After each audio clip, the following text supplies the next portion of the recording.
This is the Plain English Real Estate Show with your host, Rowena Patton, a show that focuses on the real estate market in terms you can easily understand.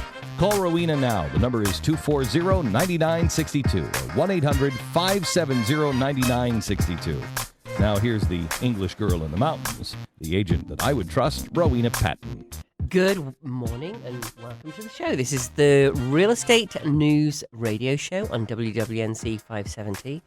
And let's kick it off by saying or celebrating Memorial Day weekend. I always feel strange celebrating or saying happy Memorial Day. Always just, I don't know, just doesn't seem right somehow.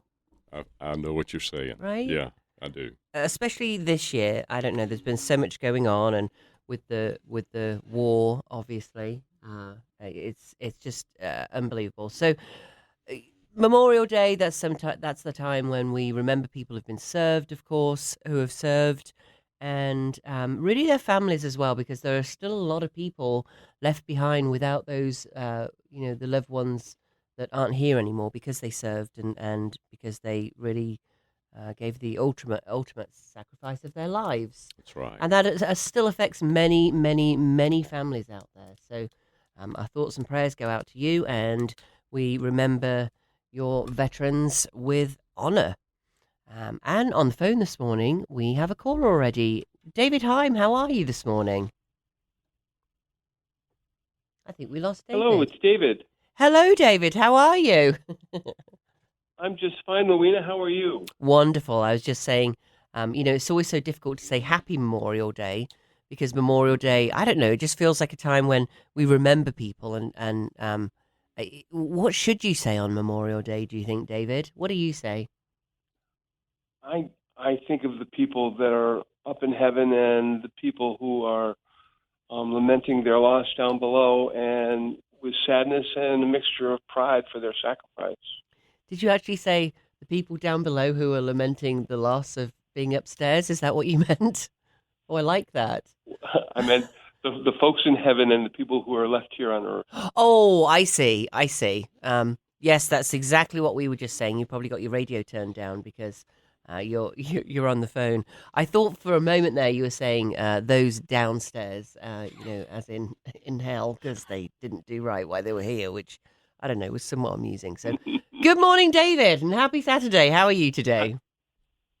I'm great, Rowena. How are you? Wonderful. As you may know, we're talking about can we actually predict the shift in the market? Is the economy scooting down? Is it going up? What on earth is happening right now? And what does that look like? And I've got a number of figures showing why we've got a small window now as sellers, especially if we're in those higher dollar homes, to get out. And we don't have any time to spare on that.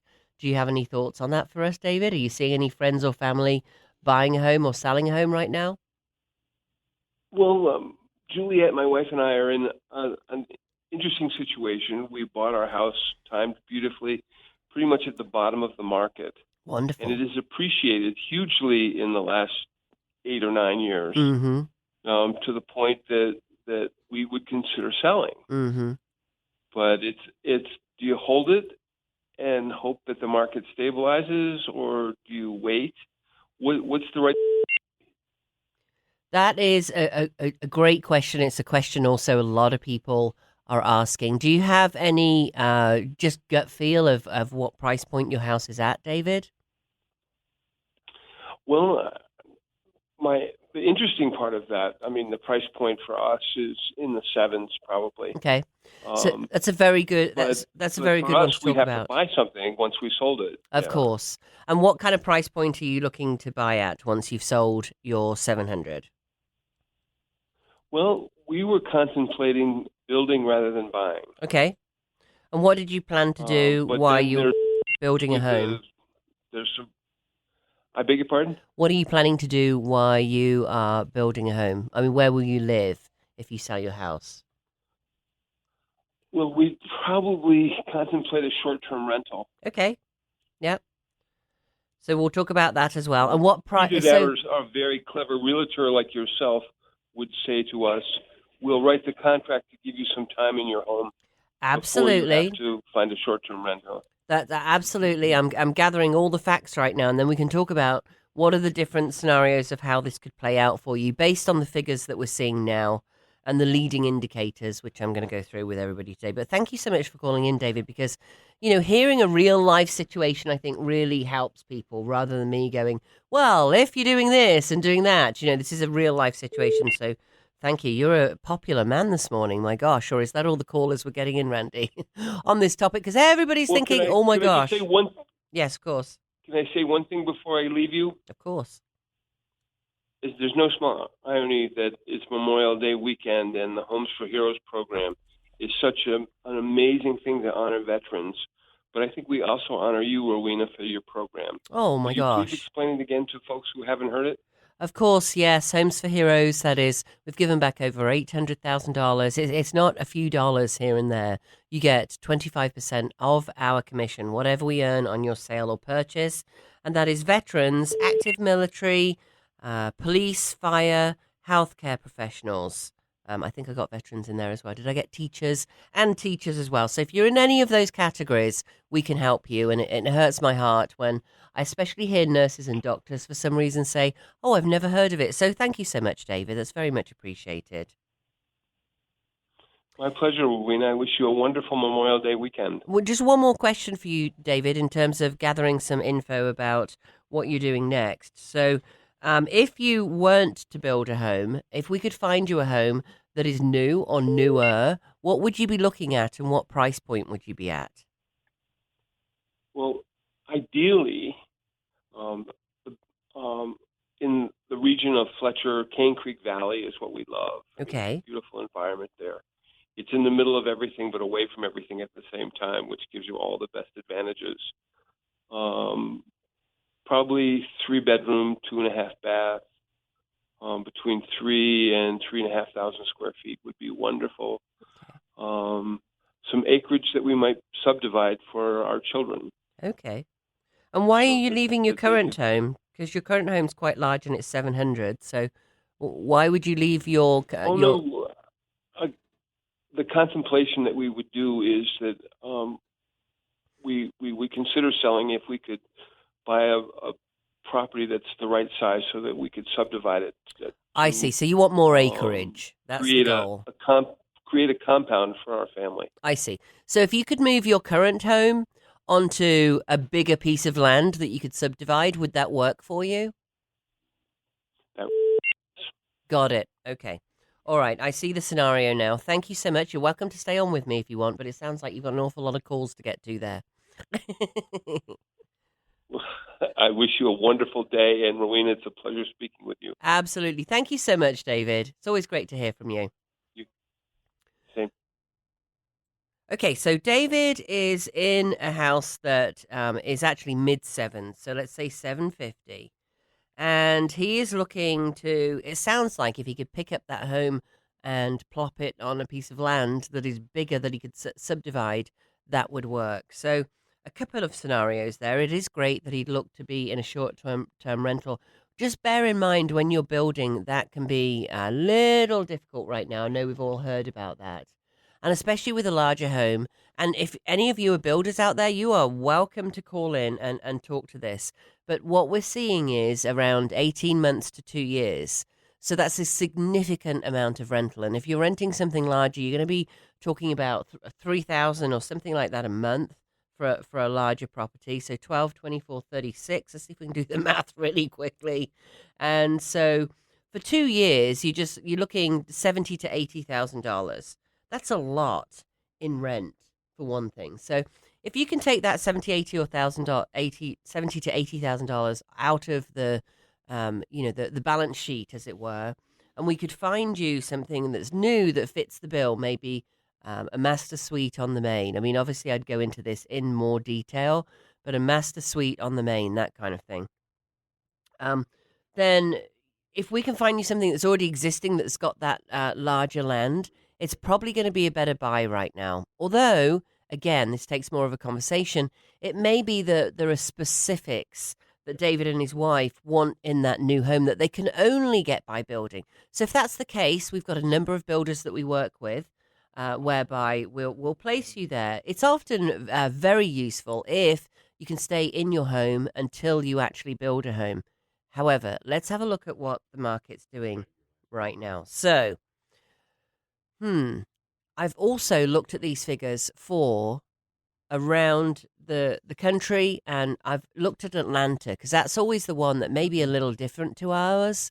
Let's talk about leading indicators. What are leading indicators? So leading indicators are when we look forward through the windshield. And by the way, if you know anybody that's buying or selling, you can find this video on the All-Star Powerhouse Real Estate, All-Star Powerhouse Real Estate on Facebook. The video is actually posted there.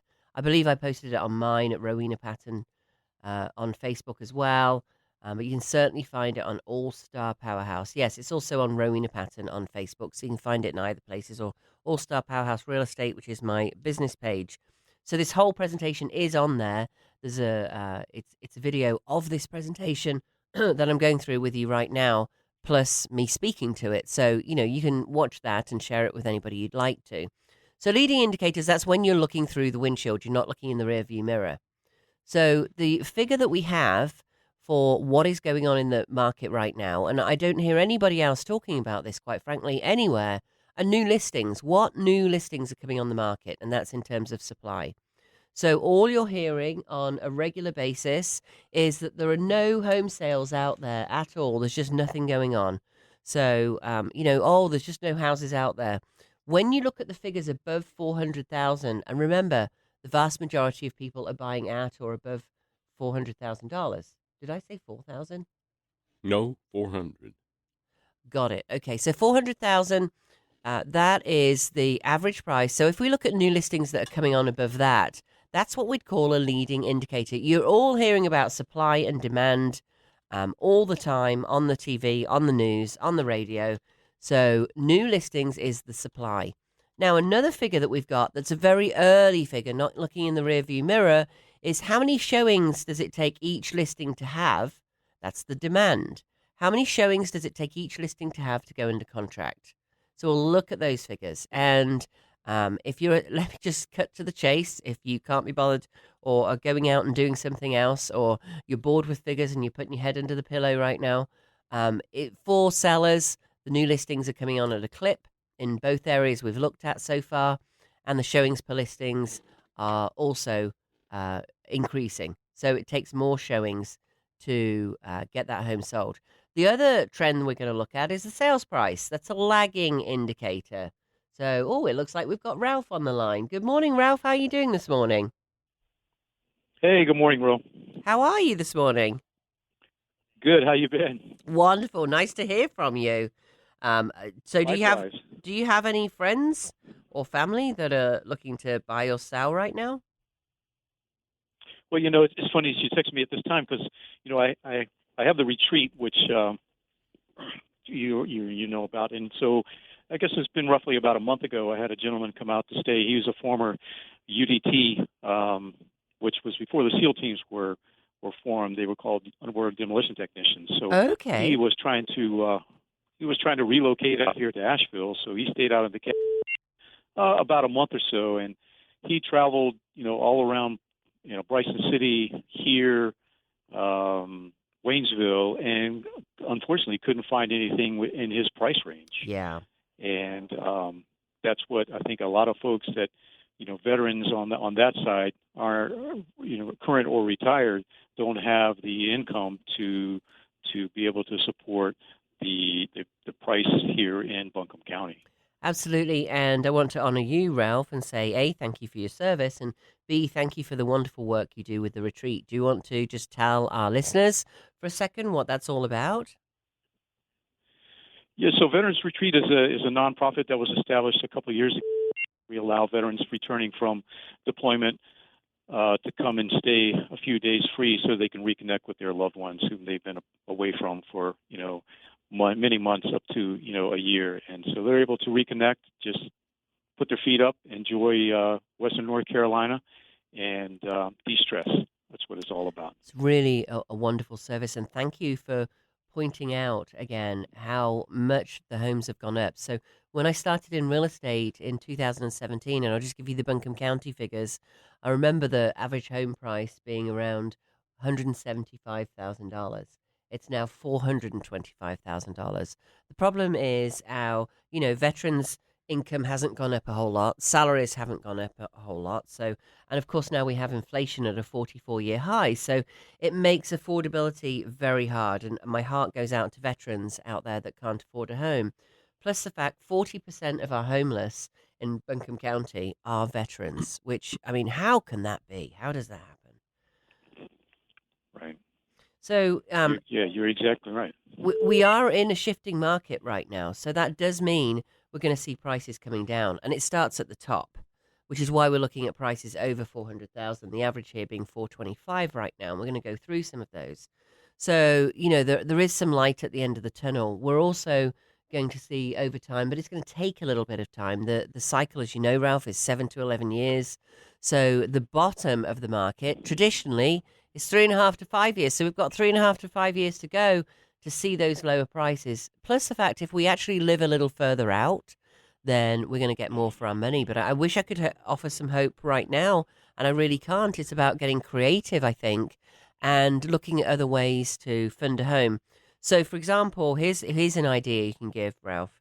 So for the veterans out there that, really want to fund a home and they can't afford to do so, what you can do is get a home where you can Airbnb part of it. So you've got to be outside the city limits of Asheville to be able to do that. And, a lot of neighborhoods don't allow it too. So you maybe want something with no restrictions. But you can have a basement with a separate entrance where you really never see people come and go. Or you could do a long-term rental down there, or an Airbnb or a VRBO. It's a way to meet people. You don't have to meet them if you don't want to. They can come and go as they please. And you can make a lot of money doing that then funds your mortgage. Does that sound like something that might that work? Is quite creative. Yeah, we can. Does. And, I happen to be, had the pleasure of being with some guys over in the desert that were from UK, and they were telling me about programs in the UK that actually building sites that were specifically for, veterans, teachers, firemen, and policemen. And if you had to meet that category in order to get into that particular neighborhood. And I appreciate what you do and allowing those people to have 25% off your fees. But I think we also have to get creative as far as some tax for these builders to be able to come in and to make these neighborhoods absolutely that, are affordable for our blue collar, hardworking heroes. Well, I have to give a shout out to Rod Hubbard here, who's a developer friend of mine who has been working in the affordable housing market for a very long time. He built Brickton Village, Appledorn, Bird Road townhomes in Black Mountain, and he's for a very long time has been into affordable housing. And you have to meet very strict guidelines when you're doing that. And of course, those homes now in Brickton or Appledorn, if you've seen those lately, are barely affordable. So we'd have to start all over again and build some more affordable homes. One of the challenges in the mountains, of course, is that we don't have those huge tracts of flat land where we can build in volume, which is where we get the affordability from. You have to be able to build a lot at one time, generally, or at least that's one way of attacking it. Hey, Ralph, thank you so much for your call. Thanks, Ro. And we'll talk to you again soon. And thank you so much for what you do for veterans. Thanks, Ro. Happy Memorial Day. Thanks, my darling. You too. So coming back to the figures that we're going through, of course, all of these, you have to look house to house, street to street, neighborhood to neighborhood. Of course, we can do your own personal property analysis. I'd love to do that for you. I don't want you to wait. I don't want you to procrastinate. I also don't want to sound like one of those agents who are saying, sell it now, you've got to sell it else. Everything's going to hell in a handbasket. That's not the case. The cycle is 7 to 11 years. So if you want to hold on for 7 to 11 years, then no worries at all. Hold on. If the house doesn't work for you and your family for the next 7 to 11 years, you might want to think about selling it now, but you've got a small window at this point. I know people who are thinking about buying and going, oh my gosh, well, I'm not buying something because we're at the height of the market and you're telling me the prices are going to go down. It doesn't matter. It's kind of like your portfolio for your pension. What do? Do you keep moving it around? Most people don't. They leave it over the long term. What goes up comes down. It's the same economic cycle that's affecting your portfolio. It's 7 to 11 years. So if you buy the house now, even if first of all, you've probably got a house to sell. So you're going to get top dollar for yours. And yes, you're buying the house at top dollar. However, even if it comes down 10% and the average house is $450, it comes down $45,000, which sounds, oh my gosh, right? But you're going to lose more than that on the house that you're selling, most likely.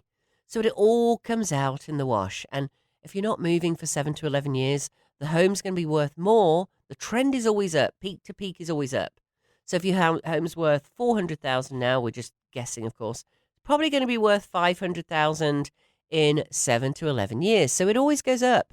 You got it covered. And oh my gosh, if you're renting, oh, can we even go there? Shall I go right to renting? Because I think we're going to get a lot of callers today saying, what do we do? Let's go right to renting.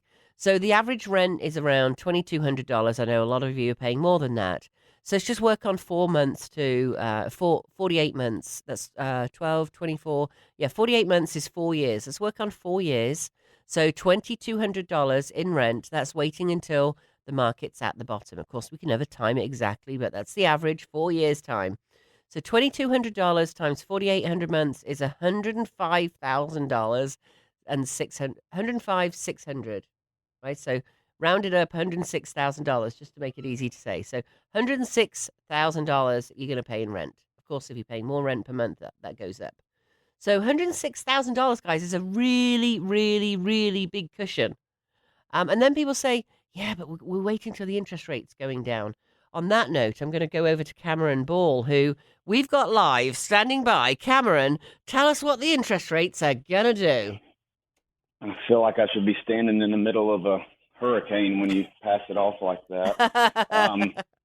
And I guess theoretically we sort of are in the middle of a little bit of an economic hurricane. But to answer that direct question, the best estimate I can give you is that if and when rates come back down, we will not in our lifetime see 2 and 3% again. So if you think that that's normal and you're waiting to get back to that, you're going to be waiting for an awfully long time, is my estimation. That maybe we might see 4s at some point, but not in the near future. So here's the deal. Here's what I'm telling each and every client of mine. And you've heard me say this on the show many times. The best time to buy real estate was 6 years ago, 6 months ago, 6 days ago, or today. So you really need to jump on board. If by chance the rates, let's say in 6 months or 12 months or 2 years, decide to take a temporary dip, jump on board, call me back. We refinance you at the lower rate, and you get locked in. But that's a good point, too. Really, I would jump on board if you're even considering it, because to your point, more than interest, you're losing appreciation. The appreciation is the most important part of real estate, not interest. Right. So paying down your principal. You can change those stars. Yeah, pay down your principal. And as paint time it. goes on, if you're gonna be in a home for a long period of time, I mean, history would say that over that period of time, 10, 15, 20 years, you're going to be making more money. It's going to be easier. Those things are going to ease up on you. Yeah. But the fact is, you're probably not even going to be in that home more than 5-7 years. Well, 7 to 11 is the cycle. So since 1860, 7 to 11 years. I know you're all tired of me saying this at this point. That's peak to peak. In 7 to 11 years, the trend has always been up. So in 7 to 11 years, your home is going to be, even if we're at the peak, I believe we've tipped the peak, and I'm going to show you figures that will prove that, over 400,000, and it starts at the top. The recession in housing starts at the top. Then if we've already tipped, you've got even less than 7 to 11 to wait for that home to be worth more than it is now. And you're locking in that lower interest rate. Cameron, I want to give some examples of what the interest rate means. So last year, we were in low 3s, correct? Even less than that at some points. Yeah, even high 2s. Yeah. Even high 2s. So let's be conservative and say 3.25. So 3.2, don't worry, I'm not putting you in the hot seat here. 3.25%. and your home price is $450, which is average in Buncombe County.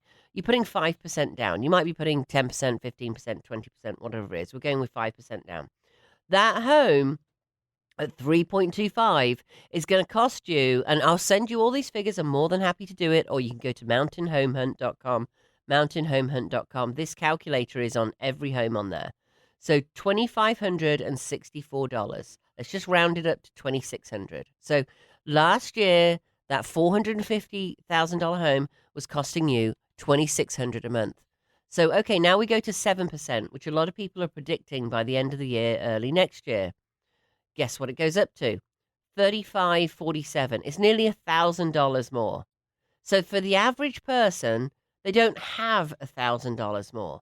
So what we have to do is look at a lower priced home, and I think that comes down to about $320, $330. We can run all the figures for you. So instead of looking at for a $450,000 home for the same monthly payment, you may not be able to afford more. You're looking in the threes, or you're just going to suck it up and pay $1,000 more a month.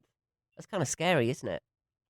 But Ro, don't forget, lenders, as things constrict, lenders get more creative. You may, depending on your situation, as of right now, I'm looking at ARM rates, 5, 7, and 10-year ARM rates. And if in your best guess, you're going to be there, shorter term, 5, 7 years, whatever, and maybe we pad it a little bit and go with the next one up, I've seen interest rates being a full point lower. That's an option. There are interest-only options that are making a comeback, so you can actually just count on your appreciation, cut your payment down $200-$300 just by paying interest only. So there's lots of cool things. There's 40-year amortization. So there's different ways to mitigate this. I don't want to call it a blip, but this little bit of a correction that we're going through. Yeah, and the correction traditionally happens for 7 to 11 years. No one should be worried by this. We've got the strategy for you, regardless. You know what? Keep your home. Don't sell it for 7 to 11 years if that home still works for you. But if you've been procrastinating for the last 5 years or 10 years or 15 years, some people, the kids left home 20 years ago and they've been in a 4 or 5 bedroom home, going, we really need to sell this and get into a single level. Some of these people are in their 60s. In, let's just say, 10 years' time, they're going to be in their 70s. It's not as easy to move in your 70s as it is in your 60s, right? So you probably want to move now at that point. That's where I'm going with this. So, it's just worthwhile looking at what the scenario is. None of us is pushing you to sell or not sell or buy or not buy. Of course, Cameron can give you all of that. So if you go to mountainhomehunt.com, mountainhomehunt.com, click on finance. It's in the black bar, finance at the top. Cameron's smiling face will come up and his cell phone number, his company number, his website. You can just put your comments or questions in there for him and tell him how you would prefer to be contacted. So that's mountainhomehunt.com. Click on finance at the top, and that's the way you contact Cameron, who will give you all of these different strategies. We should probably do a whole show on this coming up here soon. What do you think, Cameron?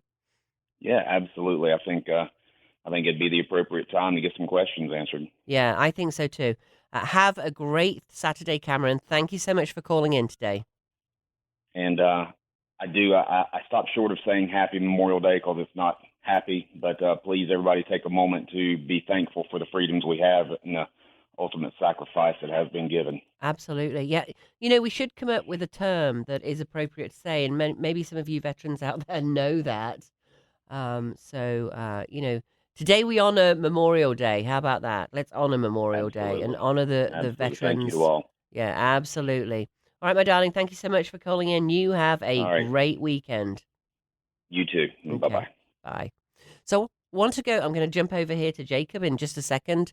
I want to get through some of these figures though. So new listings, those are the leading indicators. I am looking at Buncombe. I am looking at Henderson. I'm looking at Haywood County. So Buncombe County over 400,000. And again, I know you can't see the pictures right now. There is this full presentation on my Facebook page, Rowena Patton, or you can go to All Star Powerhouse Real Estate on Facebook. The full video is there. You can just click and watch it. It's about 15 minutes. and you can pause on these figures so you can see them. I ran figures for over 400,000. When you look at all figures, the narrative is correct. Oh, there aren't any houses out there, yada yada yada, right? So we're not seeing the shift at all. After all, our average price in Buncombe County now is 425 to 435, somewhere around there. So let's look at over 400,000 and get the real picture. It's a straight line up. It's 20% increase in terms of new listings coming on the market. That is a significant figure, and I'm doing a rolling 5-year here. It only actually dipped during COVID, believe it or not, and it kept going up after that. I don't know why we haven't been talking about this. Same picture in Henderson County. That is up nearly 31% in terms of new listings coming on the market. That is supply, guys. Is it going to show up right now in the figures, in the amount we're getting for our home? No, because those figures show up in about 90 days. Those are what we call lagging indicators. That's looking in our rear view mirror. So you've got about 90 days for this to show up.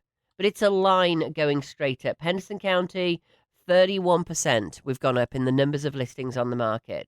So that's good news for those of you looking out there. It's gone up so much. Haywood County, I'm going to have to zoom my head in for this, so give me 2 seconds here.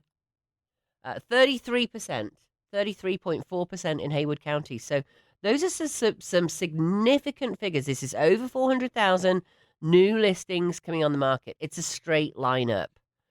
For the last couple of years, actually. We just haven't been talking about it. Certainly since January last year, it's a straight line up. If you don't believe me, I can send you these figures out and show you. This is not my opinion. This is looking at what does that actually mean. These are actual statistics. And then coming up right after Jacob, I'm going to go through with you how many showings per listing does it take to get them sold. This again, the three counties over $400,000 because our average is over that right now. How many showings does it take? That's demand. Right. In other words, how many? So if you've got, house 100 Main Street, how does that house show 2 times or 10 times now to get it sold? And maybe that should be our trivia prize today. Guess whether that's gone up, the number of showings has gone up or gone down based on the figures I just gave you. Good morning, Jacob. How are you doing today? I am doing all right. I'm feeling extremely intimidated. Oh, no, don't feel intimidated. Why? Those numbers you just ran through, yeah. I'm a numbers person, and I got lost. That's impressive. Well, I don't want you to get impressive. Lost. Which bit was confusing around it? Should I just do one county because they're all acting the same right now? You're it's kind of like I'm out of my realm. It's like I walked in with my baseball bat to a football stadium sort of thing where you're just completely talking a different language. Oh. Well, all this means it's awesome. It's very impressive. Well, I hope it makes some sense because all we're looking at here is a new listing is a new home for sale, right? So if you live at 100 Main Street in Buncombe County and you put it on the market right now, that's what we call a leading indicator, right? How many of those homes are coming on the market? Because if people are nervous about where they're going to go, they don't put the house on the market. If people are nervous about the house they're going to buy next and how we're going to be able to afford it, they don't put the house on the market. And then the supply is very low. So it's supply and demand. When the supply is very low, sellers can ask anything they want for the houses. That's why we've been in this, well, okay, I'm exaggerating, but this is why we've been in this seller's market for so long. Sellers are getting these crazy prices because there's nothing out there. There's nothing available. The supply is very low. What I'm showing you by these new listings figures is showing you the competition to your home, that it's gone through the roof. Haywood and Henderson, we've gone up 30%. Buncombe County, we've gone up 20%. So there are 20%. Our supply chain has gone up by 20%. That's going to hit figures over time. You bring it back to supply and demand, and I'm right on the same page, and it all makes sense. Yeah, there you go. Yeah. Wow. And the demand is the same thing, right? So now we're getting more homes on the market, over 400,000. That's the important thing. So the media out there, the common narrative with agents and people is that, it's still a seller's market, we're going to be fine. And then Forbes came out about 2 months ago and said we're heading towards a severe recession, end of this year, early next year. Then we had Bank of America follow and a lot of people saying we're going to be going into recession. That's normal. It's a 7 to 11 year cycle. There's nothing abnormal about that. You can blame the government or not blame the government. This cycle still happens. Sometimes because of the administration, our cycle got longer this time. We stayed in, a better economic realm, and then when we switched, we started to go down. But it is normal, 7 to 11 years. We're going to see houses go up, houses go down. We're going to see the stock market go up, the stock market come down for 7 to 11 years. That's the important one. So when we look at greater supply, right? So we're seeing a greater supply. The line's going almost straight up for Haywood County and Henderson County, for Buncombe County. It's a little more gentle, but that line has been going up for a year, over $400,000. And the recession in housing, or it's not a recession in housing, it's a lowering of prices, right? And often an increase in interest rate because of inflation, if we have inflation. Of course, this time around we do at a 44-year high, which is a real problem. It's probably our biggest problem out there. So then when we look at demand, we are looking at showings per listing. That's how many people are looking at a house, and frankly, how desperate are they to buy it? So is that 12 showings and then the house sells at 100 Main Street, or is that 2 showings? Well, guess what? All those lines are straight up too. It's taking more showings to sell the house, which means that demand is slowing down a little bit. And the figures in terms of the prices that we're seeing, it's going up, going up, going up. Guess what? They're all flat. I can show you those two. So in both Buncombe, Henderson, and Haywood. Now, in 90 days' time, when those new listings actually go under contract, then it takes 6 weeks for us to get the figure that they sell at, right? We're about 90 days out. So we've got, if the bottom line is, if you've got a home that's priced in the 300s, 400s or up, especially as you go up way above that, the line just gets more vertical. Sell it now. You've got a 90-day window before your price starts getting hurt. So, okay. So are you kind of saying that we're a little bit behind the curve on our information, yes. So we may be farther along to that peak than we already knew? So even though this is what we're looking at now, you might already be too late if you haven't done it. Put your house on the market. You're actually not too late, because we don't have the media screaming about how house prices are going down right now. And most people think it's still a seller's market. And a lot of perception is what creates a market. When somebody in the stock market starts selling off, all the other people go, it must be time to sell off. Whether it's right or not, frankly, perception creates a lot of the market. So the figures that I've shown you prove that at least in that last year period, more and more and more showings have gone up. In other words, the supply has increased. I'm also showing you showings per listing. That is proving that over the last year, this is over 400,000. That's the critical one. Most people just go all figures, right? So if you're looking at, $200,000 houses, what on earth does average mean? A $200,000 house is nothing to do with a $400,000 house, and our average is $425,000. That's why I did it above this line. And the prices start creeping down at the top. The $1 million houses go first, the 900 next, the 800 next, the 700 next, and it creeps all the way down. You're not too late, because we're still getting multiple offers, less multiple offers than we were. But I'm the canary in the coal mine right now. I'm ringing that alarm bell. Actually, if I were the correct canary in the coal mine, I'd be clinging on with 1 foot at this point, because there's a lot of gas in the coal mine. And do you know that phrase, the canary in the coal mine? Yes, very okay, familiar. So just for those of you out there that don't know that, the coal miners used to take a canary down in a little cage, and if there were gas in the coal mine, the canary would die, and he dies pretty quickly, way before a coal miner would die. So maybe I don't want to be the canary after all. Go ahead, Jacob. No, you don't want to be the canary, but they're useful. So amazing. Should I talk about hemp building stuff? Please do. Absolutely. Hemp Creek. Let's talk about Hemp Creek. All right. So my name is Jacob Waddell. I'm from the U.S. Hemp Building Association. We're trying to push forward hemp building materials into the market. From the flavor of the show and kind of get an understanding of, who's listening.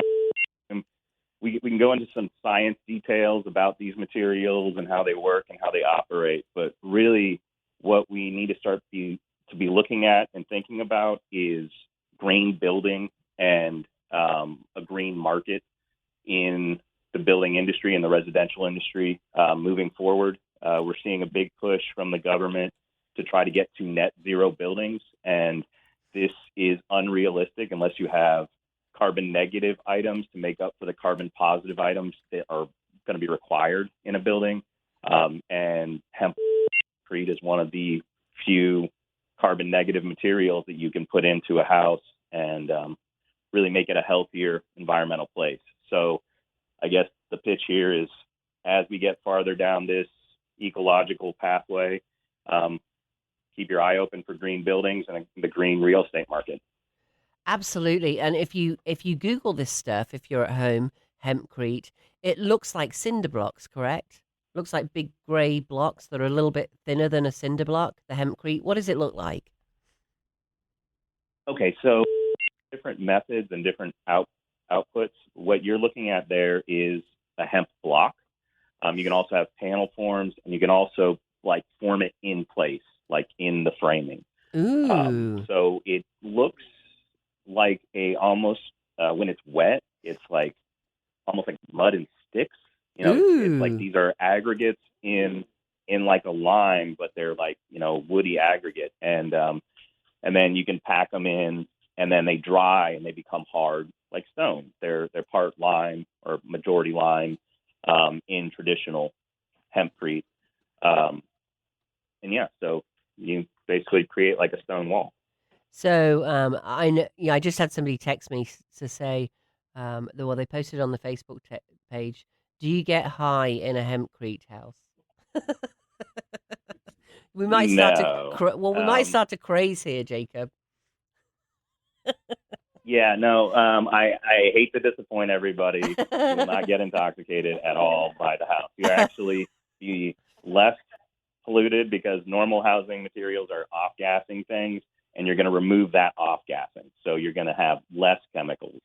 And by that, we mean when we put carpets housing down, most carpets put off a gas, even paint does. You know, all kinds of things that you use in a house. Paint does. Yeah. Linoleum's one of those Walling good ones, systems, right? like paving. And for the older people which one? for the older people in the audience, linoleum is one of those interesting materials that is made of natural materials that your kids can crawl around on. So grandma's linoleum, that is not today's vinyl. That's a very different material, but grandma's linoleum, which has actually become very popular again. It's a lovely material. Is also one of those materials that your kids can crawl around on, and you don't have all those gases coming out.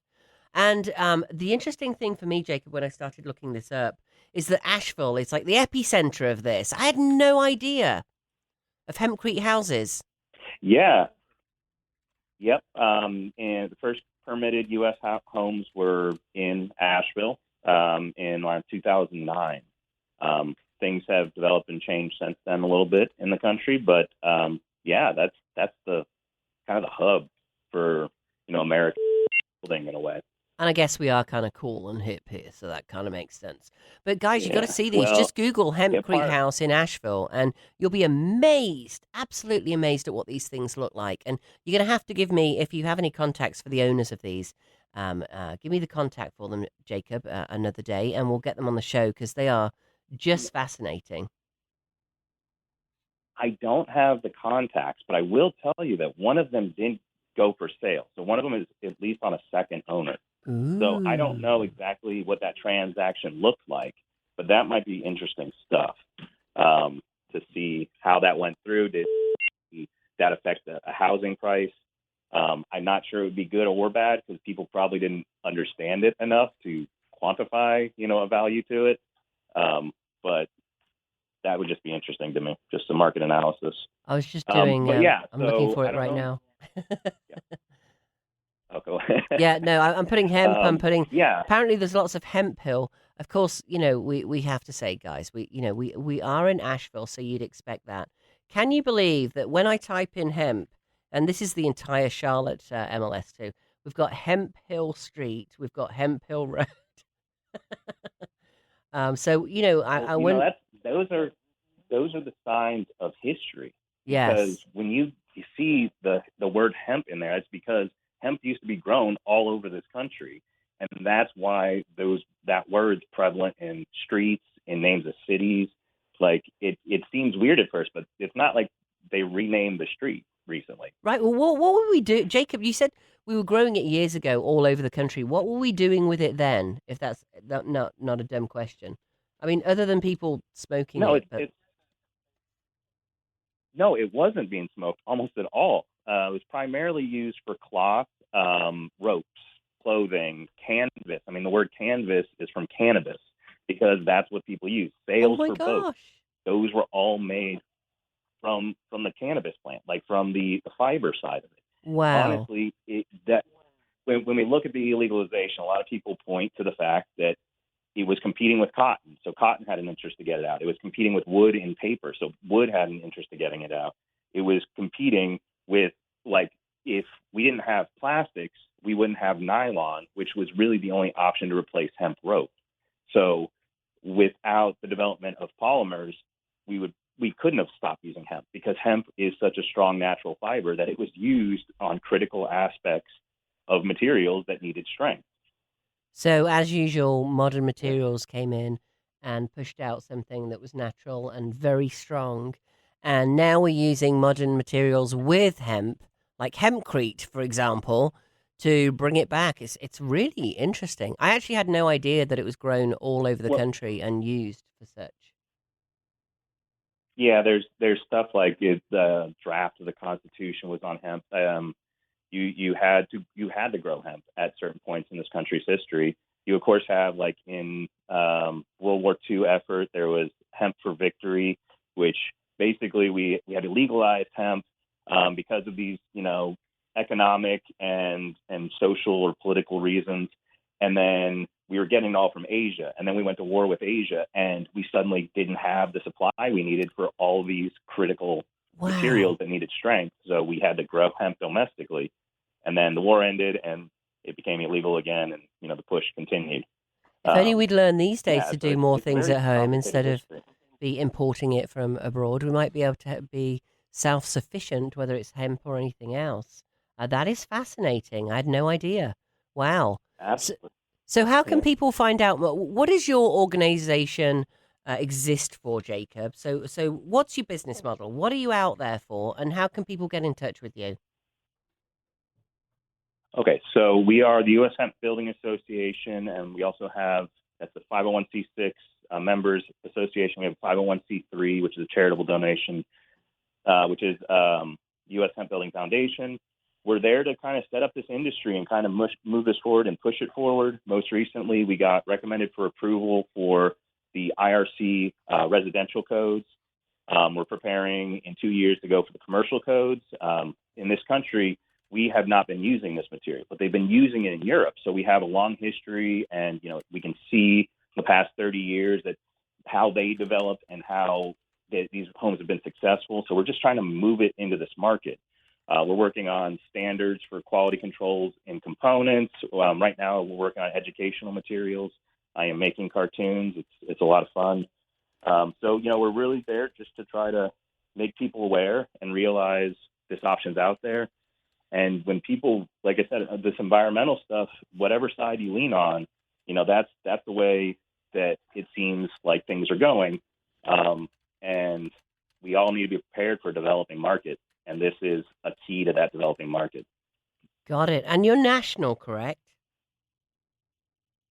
We are a national organization. I live in Nashville, Tennessee. We're based out of Colorado, and we have a board of directors and 7 board of directors in like 6 different states. So wow, all over the place. Wonderful. Okay. And repeat your website again so people know how to get hold of you. USHBA.org, O-R-G. So U.S. Hemp Building Association.org. Wonderful. USHBA. Hey, thank you so much for spending a few minutes of your Saturday morning with us. You go and I hope it's beautiful in Nashville this morning. It is beautiful out here, and there's a concert in the afternoon that I think I'm going to go to. So it's a beautiful day. Thank you so much, Rowena. Of course. Yeah. What's the concert? there's a Nashville Helping Nashville concert in the park, and the last band is doing Neil Young covers. Oh, So, wow. Gosh, I'm a little bit envious. However, we do have the beautiful weather here today. So enjoy those concerts this afternoon, and we'll talk to you soon. I'd love to have you on to keep just exploring this new way of building, Jacob. Thank you so much. thank you, Rowena. Talk to you soon. So, oh my gosh, I'm so fascinated by hemp houses. And what are you going to be amazed by, guys? Just go and Google Hempcrete House in Asheville. You'll be amazed at what comes up. So there are modern houses, and there are arts and crafts houses. There are all kinds of different houses on there that just look like a regular house. You know, they're not sort of, I don't know, Jetsons houses or something. It's an amazing earth-grown product, Yeah. and THC is the active ingredient that is not allowed in hemp. It is they're microscopically managed and while Mhm. growing the crop to make sure there is no THC Yeah. in it. So you can't get high in the living room in a hemp house unless you bring something else in. Yeah, that might be putting a few people off there, but however, it's a very cool concept, and it's again bringing back the old, and I'm glad Yeah. that we're growing it again here. But I think that I think it's current generations. So maybe older people remember hemp rope. I think I even remember it as a kid, hemp rope. So I just hadn't connected because I was too young then to connect hemp to pot. It's a great it's a great crop for farmers. A lot of fourth and fifth generation apple farmers in Henderson County are growing hemp now. Wow, that's so interesting. Yeah, Wow, so it's a crop they can actually make money on. absolutely. Very interesting. And maybe it's just one of those things where, the mindset has to change around what this is for the younger generations that don't remember hemp being a key part of materials that we use, whether it's for paper or anything else. Did you hear about the draft of the Constitution being on hemp? Did you Yeah, I catch him heard saying that. that? I heard that. Yeah, it was amazing. I think education is one of the big projects of hemp proponents. As we had Blake Butler here on our show not long ago. Yes, thank you, Blake. Education is the key with hemp growth. Absolutely, absolutely. That was great to throw some hempcrete in there on our show about is the market crashing in the market in the mountains. You know what? So everybody says, oh, it won't crash here because, or it won't go down here because we're protected, we're special. Everyone says that. The Atlanta market says that as well, and I looked at their figures yesterday, and they look exactly. They could just drop on top of ours, and they could be the same market. It's happening everywhere. It's an economic cycle. So let's look at one scenario. We've got about 1 minute left before we jump off. I don't know how that happened. Thank you to all our callers today. Absolutely looking at these different scenarios and, of course, talking about the hempcrete as well. Sam and Vivian are selling their home in a small town, 15 minutes. These are people I just met last week in a small town, 15 minutes to downtown Asheville. Viv's mom and dad are moving down from Pennsylvania, and they're all looking for a home all together where they have an in-law suite. What should they do? Very easy. Sell it now. Get in now. For all the reasons we went through earlier, more listings coming on, less showings, or more showings per listing. That's the beginning. We're 90 days behind of the lagging. See you on the radio next week, guys.